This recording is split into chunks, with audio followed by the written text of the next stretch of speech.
اللهم صل على سيدنا محمد وعلى آله وصحبه وسلم. ازيكم عاملين ايه؟ يا رب تكونوا بخير.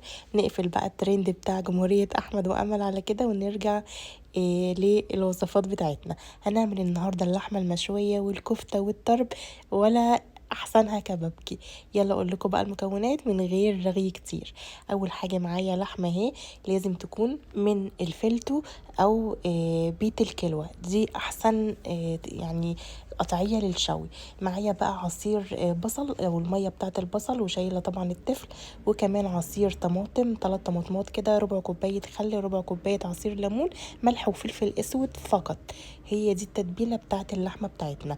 يبقى حطيت خدت عصير البصل، شلت التفل منه، وكمان عصرت 3 طماطمات عليه، وحطيت ربع كوباية خل، ربع كوباية عصير ليمون، وملح وفلفل اسود. وهبيت اللحمة في التتبيلة دي من قبلها بليلة. لازم تتبل من قبلها بليلة يا جماعة، علشان تاخد الطعم الحلو، وكمان تستوي معاكي بسرعة. الخل بيخليها تستوي بسرعة.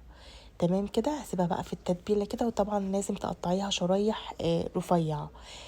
عندي بقى تفل البصل اللي طالع من عصير البصل، حطيته على اللحمه المفرومه، وحطيت عليهم معلقه كبيره من الدقيق. حطيت توابل كفته، ربع معلقه بيكنج باودر، ملح وفلفل اسود، وهلفهم بقى كده في الكبه. حطيت في الكبه حته دهن او حته لية خروف، وحطيت اللحمه المفرومه بالبصل بالتوابل بالدقيق بالبيكنج باودر، وهديهم لفة كده لحد ما اللحمة المفرومة تعمل زي فتل كده.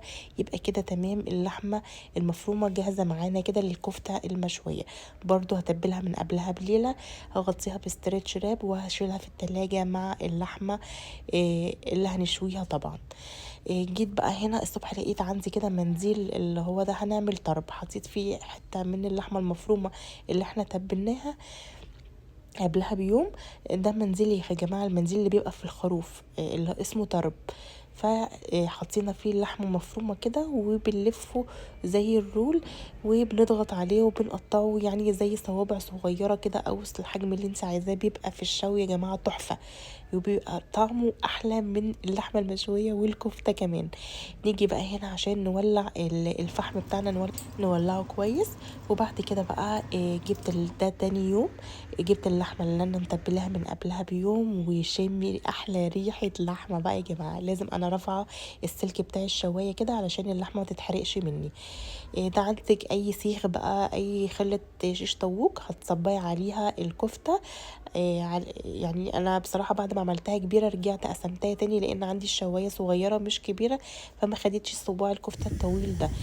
هنا بقى اللحمه عايزه اقول لكم ريحتها تحفه، وخلاص بدات تستوي. زي ما قلت لكم لازم تكون من الفلتو او بيت الكلوه، تستوي بسرعه وتكون بتبقى انعم حته للشوي.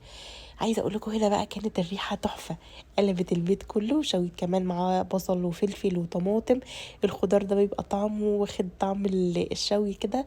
وكمان ده اهو الطرب اللي زي ما قلت لكم، والكفته برضو قسمتها على نصين، واللحمه كانت مستويه كده ودايبه وجميله. جربوا. لو عملت بقى جنبها طحينه، الطحينه طبعا حطيت زبادي على طحينه بيضه على عصير ليمون وملح وفلفل اسود وشطه وكمون وشويه خل. عايزه اقول لكم اللحمه دايبه يا جماعه، وقدمت معاها سلطه بلدي وعيش بلدي، وبالف هنا والشفا. جربوا الطريقه دي ان شاء الله هتعجبكم. والسلام عليكم ورحمه الله وبركاته.